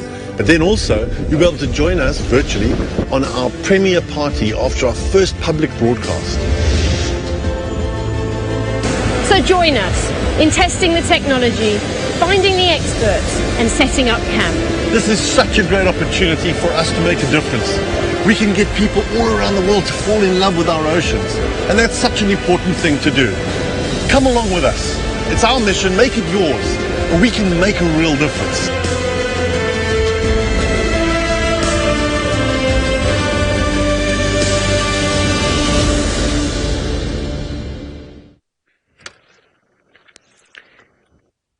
There he is. Hello, everybody. I hope you enjoyed that little segment. We are still with our hippos. Hello. He just popped his head down. It is a little bit cold with the wind. The wind has picked up quite dramatically since we've been sitting here at the dam. And look at what we spotted with our eagle eyes. What is that? What could that be? Looks like a puddle of lions, ladies and gentlemen. The Nkuhuma Pride. Yay! They are lying up just on the other side of the dam from where we are. I've had them there before a couple times, and they look like they are very, very relaxed. I can't see how many animals are there. There's a few of them lying flat in the grass, so we're going to go around onto the other side there and see if we can get a better visual. I think it's the Nkuhumas. I'm only guessing that. I know the Torchwoods were seen interacting with the Nkuhumas this morning, and I've never seen the Torchwood Pride come into Djuma, so I'm assuming that it must be lions that we know quite well, but very hard to see. You can't see any recognition of them because they are flat and far away. So our hippos are submerged again, and we're going to start up and go around onto the other side and get a nice closer look at these cats. Everyone's keen, I'm sure. Linda and Giraffe Girl, thank you very much. You know, there is luck in the air. And it's what you've noticed, those of you who watch the show, is that these animals, they follow water. You know, they need to drink.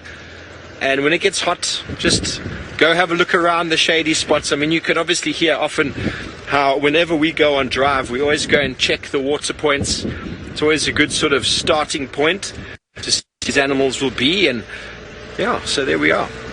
Marvelous, marvelous stuff. And they were almost visible until the one raised his head. So Alicia, a human would most certainly get sick if they drank that water just like that, but there are ways of filtering it. You know, when you do wilderness safaris, you'll quite often take either iodine tablets or fluoride tablets, should I say, and you put them next to a water source.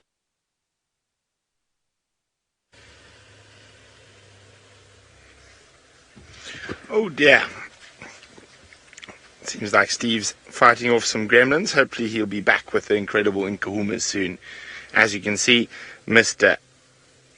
T is still an absolute flat cat. Almost looks like he's really, really enjoying his late afternoon snooze.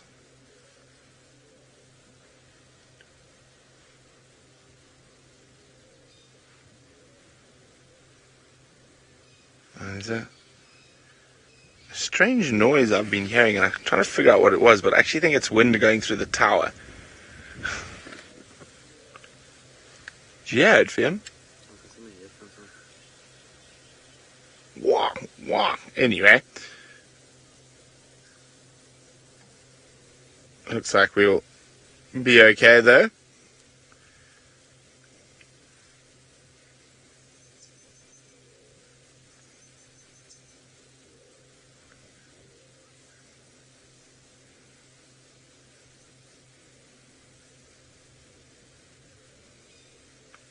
It's very, very peaceful here at the dam at the moment.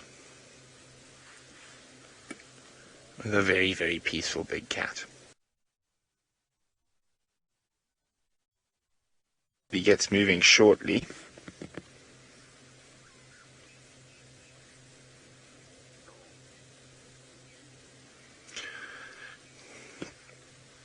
Now, he's quite an old leopard, our Mr. T. And Safari Kid, his ear is mostly, even though it's probably could have been from a few scratches from a fight with another leopard, but most of the damages to his ear are made by a very small species of fly called a stable fly, and those bites on his ears actually cause the older leopards that have had the bites for many, many, many moons to actually become quite affected by it, as you can see. If we could have a look at the back of it, you would be able to see quite clearly the damage that those flies have inflicted on the leopard's ears.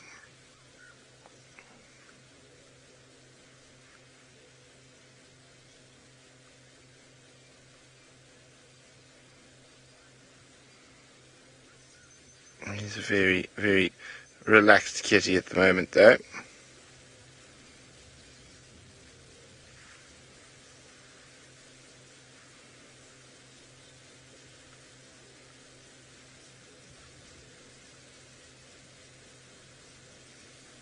It's always nice to spend quality time with the cats, even when they are snoozing rather than being active.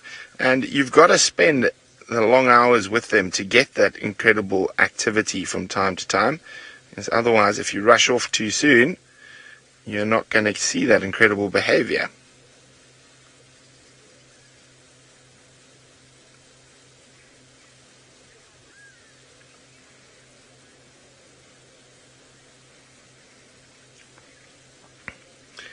How old's Tingana now? 12. I think he's around 12. Amsterdam, life expectancy of a leopard, a wild leopard, can vary quite heavily. We had a male called Mvula. I think he managed to survive to about 14 as he sort of evaded the other big males, including this one. But generally, between 12 and 14 is the life expectancy of a male leopard in the wild. And then life expectancy of a female is generally a little bit longer, maybe up to 15, 16.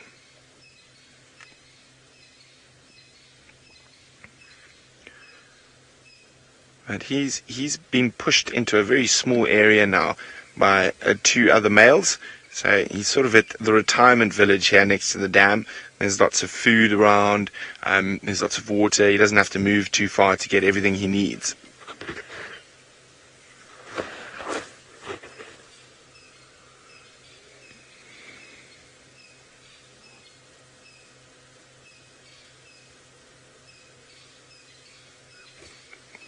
Okay, we're going to wait here a little bit longer to see what happens, and let's go see Steve, who's got the smallest member of the order Carnivora. Yes, we do. Oh, and there he goes. Did you see him, ladies and gentlemen? He was busy shouting at us. It was a little dwarf mongoose. He was doing a bit of a head wobble, but from the smallest carnivore, we have 2. The Nkuhuma puddle, or as Beck said in my ear, a Christmas bed. And for those of you out there who have never heard of a Christmas bed, it's when you have families around and all the kids, and you throw all the mattresses together in the lounge with all sorts of blankets and pillows and put on a DVD or 2, and then all the kids sort of slumber together in one big Christmas bed. It's something we refer to in South Africa whenever a whole lot of you jump together on one bed. I still do it as well, Bex. Bex says she still does it. I still do it. It's quite fun. And then we need popcorn and chocolate.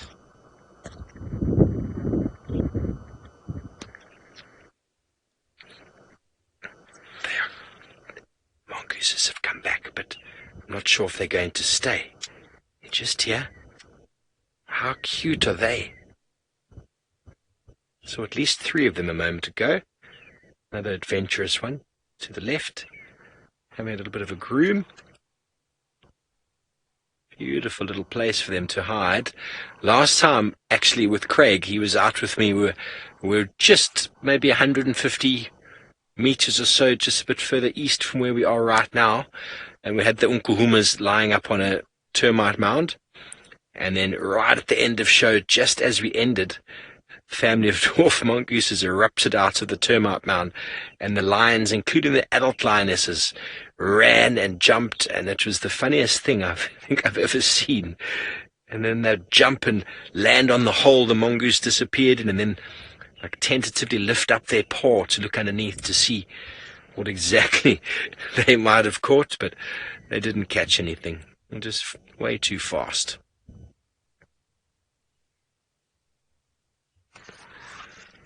Back to the puddle. What is he doing there? Is he busy eating? She busy eating a stick, keeping the teeth clean. They do look rather hungry. Their bellies are rather empty.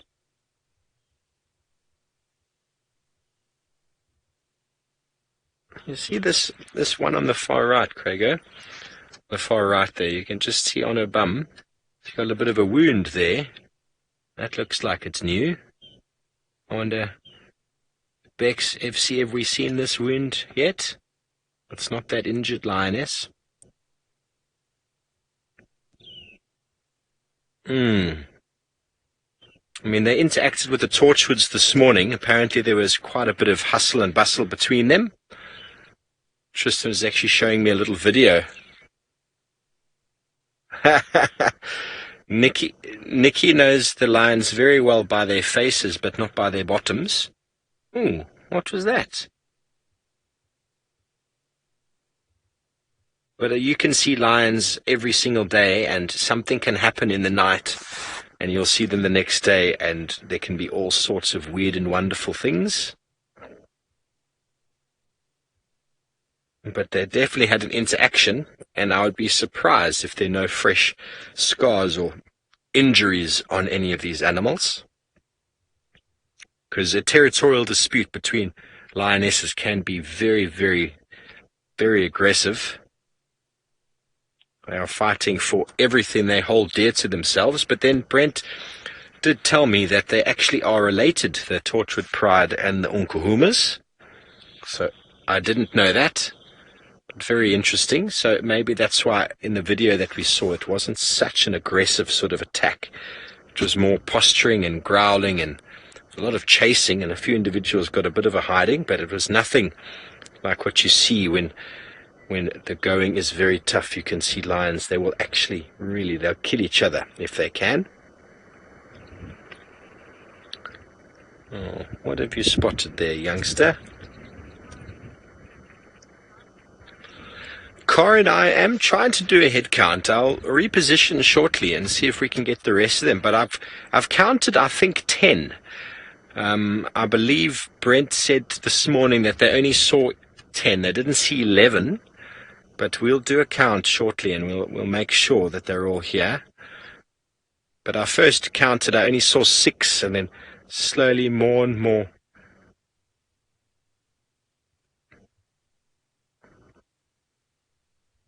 Okay, so ladies and gentlemen, we're just going to hold off speaking for a little bit while we do a broadcast.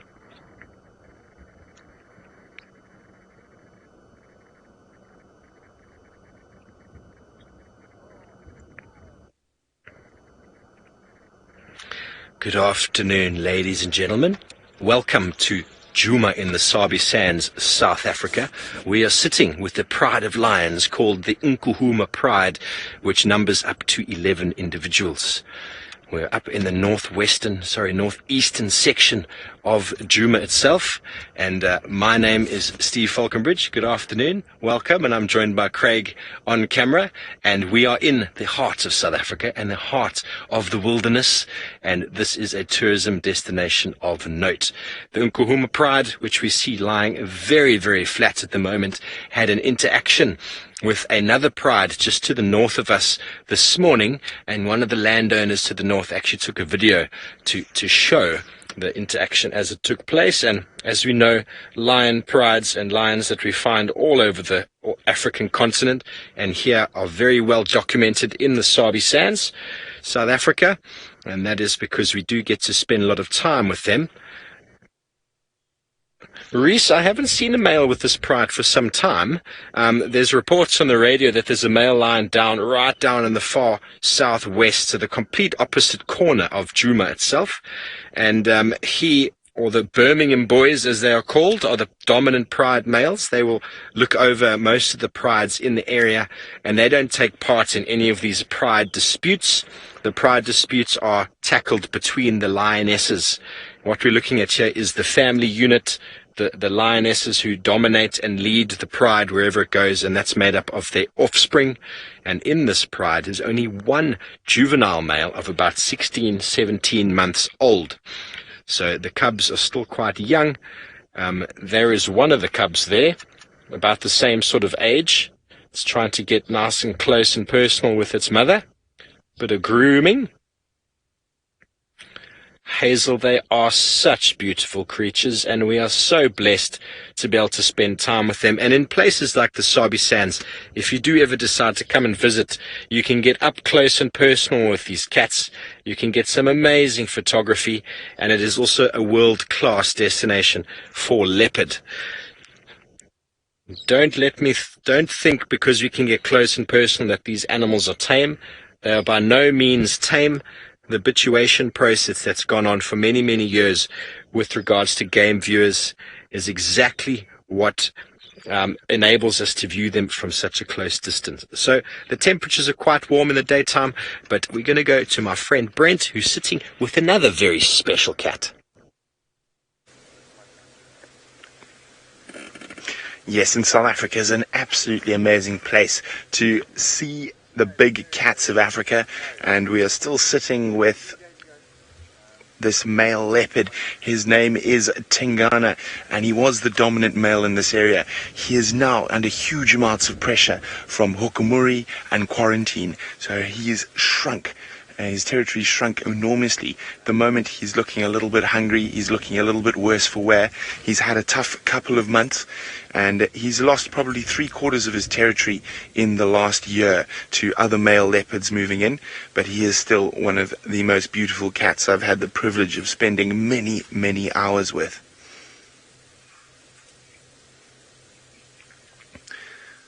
Hi, Steph. Steph, we are currently in the Sabi Sands Game Reserve, which is about 60,000 hectares, about 150,000 acres.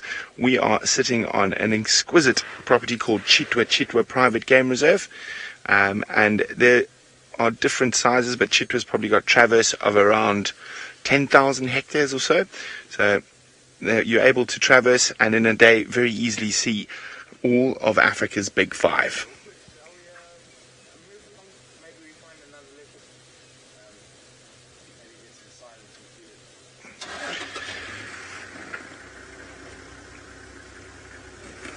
Isn't that beautiful?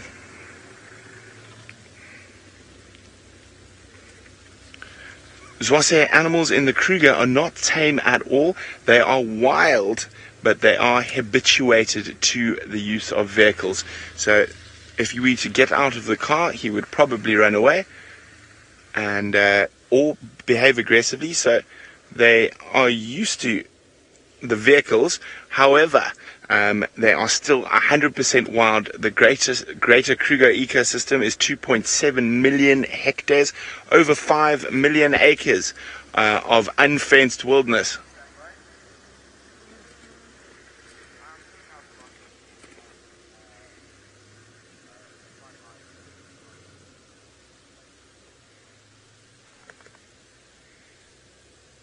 Okay, now isn't this incredible? We're able to explore Africa on foot as well. So let's go across to my friend Taylor.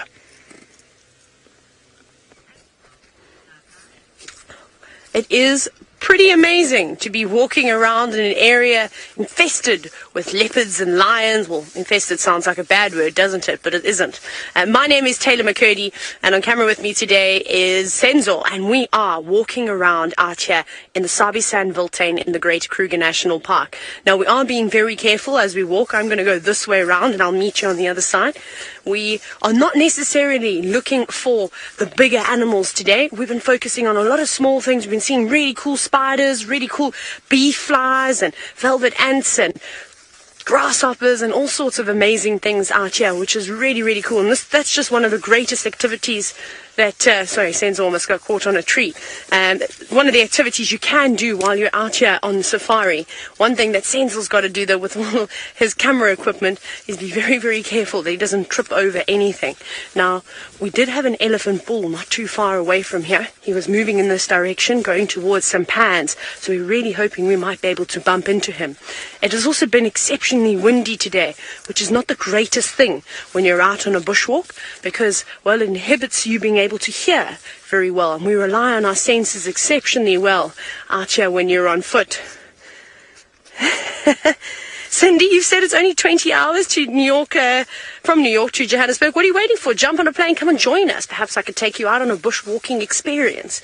And so that's the plan, as we're actually aiming for these little mud wallows that are not too far away, because it's been really hot. The wind is now dying down, so it's turning out to be the most perfect afternoon for a bushwalk. And perhaps we're going to get the largest land mammal having a mud bath within just a few meters away. So we'll keep our eyes out and hopefully find some really cool things. I'm going to send you over to Steve, who's not too far away from me, probably just a few kilometers away, where he's got some hippo. Yes, and you're back with us, and we are still at the dam, Bilvershoek Dam, and we don't just have lions and leopards here. We've also got very large hippopotamus living in the dams as well, and they are so important for the diversity of these rivers and dams because of the organic material that they deliver in the river in the form of their dung, which feed numerous amounts of vegetation eating fish, and there's plenty of birds that feed on them. And so with the hippos, we have now got a couple of the lions still with us here with their heads up. Isn't that a gorgeous young animal? A youngster of about 14, 15 months of age. Doing very, very well in this pride. Mohammed from the DRC, welcome. I'm so happy to have you on the show. Marvelous. I suppose it's quite nice for you with the time. The DRC is probably quite similar. Oh, look at those teeth. Quite similar with regards to the time. I know a lot of our other viewers are either watching very early or very late in the evening. Isn't that beautiful? You see the pink on the nose? There's often something to look at for age. Giraffe girl, you need to come. It is on your bucket list. It is a wonderful place to come. Look at those teeth. So often lions, when they start licking themselves, will then, or start yawning, they'll start licking, and then up they'll get and start doing some movement. You might first see an ablution stop, so they start with some grooming, start with some licking. They might have a toilet stop. Koki, the African lion, is Panthera leo, and I think the lions that you might find else, I'm trying to think where else you find lions in the world. I've hit an absolute blank right now. I know that they are unique. This species is unique to Africa. It might move through into sort of the Middle East area, but I honestly do not have an answer for you right there. Terribly sorry.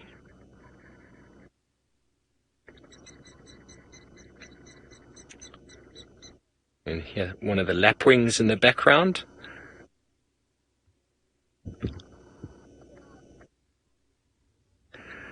Fantastic, Giraffe girl, with your safari savings. Keep up the good work. We look forward to seeing you on the African continent in Djuma, Sabi Sand, South Africa in the near future. And on that note, ladies and gentlemen, thank you for joining us on this very short broadcast. I hope you have a marvelous evening further. If you'd like to watch more, please Google Safari Live and continue the show. Have a good evening.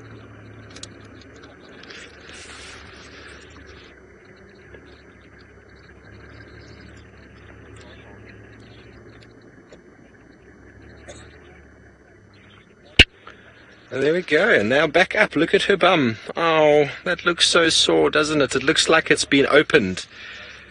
It was looking a lot better the other day, and it's possible that she got into the altercation again. Oh, shame. What a pity. But they're starting to get up. The wind is up. Much cooler than it was half an hour ago. Time for a bit of play. She is the oldest lioness in the pride, and she's still doing rather well. She's potentially the mother to most of them, or granny anyway.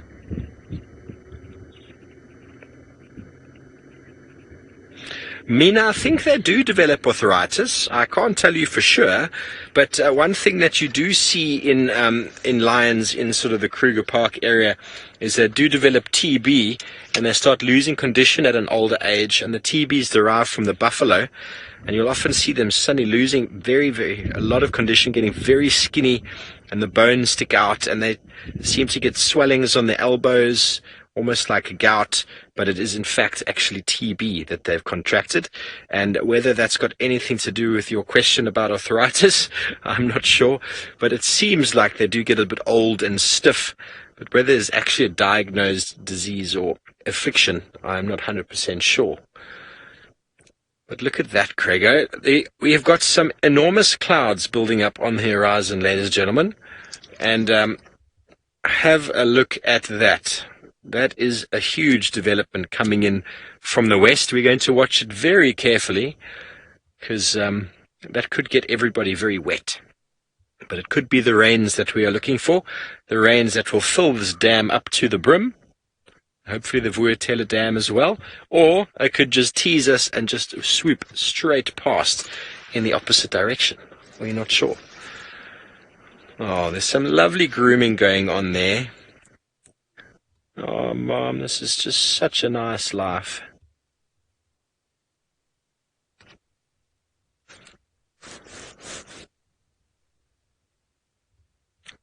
So I'm trying to see that youngster. One of the youngsters had a very bad eye last time I saw them. but I haven't quite seen it yet. They haven't all risen or lifted their heads up yet. This youngster is looking in fine condition. Very loved. Oh, well, actually, there's two of them getting licked at the same time there. How marvelous is that? Hey, that's how you do it, Mom, when you got more than one cub. Just lick across.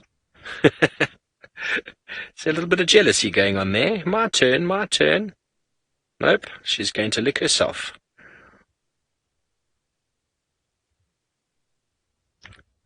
Hopefully they'll get up and get quite playful with us again, as we've seen them before. I think I was with Dave that one afternoon in the Milwaukee, where the cubs all started jumping up and playing. And there seems to be some movement here, some youngsters. There we go. Up they climb, increasing the size of the puddle. There we go. I'll just lie right on your face. That's a Christmas bed indeed. Okay, so that's another youngster. Its eyes looking fine. That's 3 youngsters there. Its eyes are looking fine to me. So I'm thinking the one that we used to see is a little bit more on the left. Maybe it will show itself soon. There's one of the adults. Now it's her turn for some love. Reciprocating.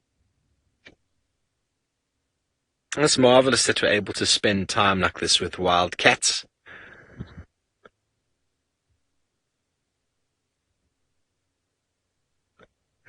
Caleb, how many lions to take down a hippo? Sir, that is an enormous number.